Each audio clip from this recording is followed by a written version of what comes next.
Allegra's Cumberland ring is in the oven and her onion gravy has been simmering for around 10 minutes. Time for the final touches. So I'm going to finish off my gravy with some honey and a little bit of vinegar. Sherry vinegar, I think, is really nice to just give it some body. You seem to be focusing on the gravy. That's obviously a really important bit. Yeah, because the gravy you get in every single mouthful. Sometimes you have mouthfuls of mash, sometimes you have mouthfuls of sausage, but the gravy is the one unifying thing. So for me, that's got to be the one where the money goes. Allegra finishes off her gravy with black pepper and a spoonful of grain mustard before turning her attention to the essential mash, and she's got a clever addition. To make it a bit more interesting, I can put my peas into my mash. So once the spuds are cooked, you wait till they're absolutely cooked, and then you just pop the peas in, wait for it to come back to the boil on a nice strong heat. And then you mash it with the peas in it, right? Yeah, it's really exciting. So let's just come up to the bubble again. So you just strain those in, the whole lot. So then you pop in your milk and quite a lot of butter. Do you make a good buttery... Loads of butter. You're not eating sausage and mash to get fit and healthy. Yeah, exactly. You're eating it to enjoy it. It's got to have lots of butter.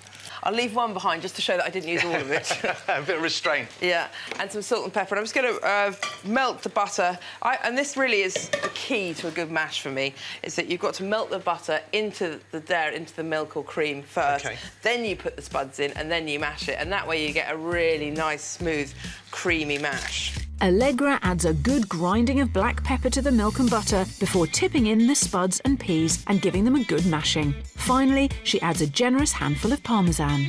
Another great union is peas and cheese. Peas and cheese. Peas and cheese. Family favourites, family favourites. So I'm going to add the parmesan first because it's quite salty. Okay. And I think pepper's important as well. Allegra's hoping her pea and parmesan creation is just the ticket.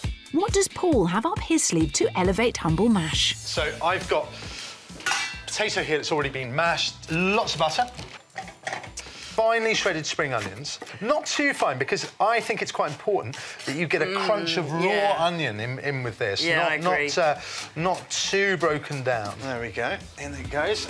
Paul's spring onion mash, or champ, is looking good. Time for the final ingredient. I'm going to use cheese as well, but I'm going to use cheddar cheese. It's quite important. Is that a mature cheddar? Yeah, it's a very mature cheddar. Into the mash. I'm also going to put a little bit of pepper in, a bit of salt as well.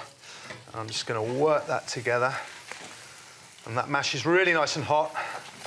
So the cheese will melt down, the butter will melt down, hopefully the spring onions will give it a nice little tangy crunch. Right, so that's done. I'm going to leave that over there with a lid on it.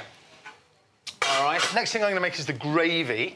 So you leave the gravy this late? All right, yeah. Hell's bells. You wait for this. It doesn't take 3 Michelin stars to make this gravy. Right, pour your boiling water into a measuring jug. Oh, no, I can see what's coming, up to the half-pint mark. And then take some gravy granules. Don't forget, we're at home, right? I've got one on the computer over there. I've got one in the other room watching television. Mate, I didn't know you were going to... No, it's mayhem in my house at supper time. You are the king of Ponzi food, towers of this, ring moulds of that, and then you go off and do this and feed that to your kids. Allegra isn't impressed with Paul's gravy granules, but will the judges agree? Paul finishes his cheats gravy with grain, mustard and honey. So we've got our mash. We've got our gravy. These are the onion rings. A good way of testing oil is if you get a bit of old stale bread, right? Yeah. Drop it into your oil. It should do what you hope the onion rings are going to do, but it gives you a chance to see whether it's going to cook very quickly and go too dark, or whether it's going to cook just nicely and go golden brown. So that's just frying away nicely. I think that probably is hot enough to do the onion rings. And then in with our onion rings. Lovely. And that's just normal vegetable oil in there as well. It's nothing fancy. These will take, I don't know, about 30 seconds in the hot oil. I am just about ready, mate. Oh, look at that. Yeah, it does look good. It's a thing of majesty, isn't it? So, a little bit of curly parsley going in right at the end of my gravy. And there you go. That is my take on classic bangers and mash. And this is my classic bangers and mash, Cumberland ring.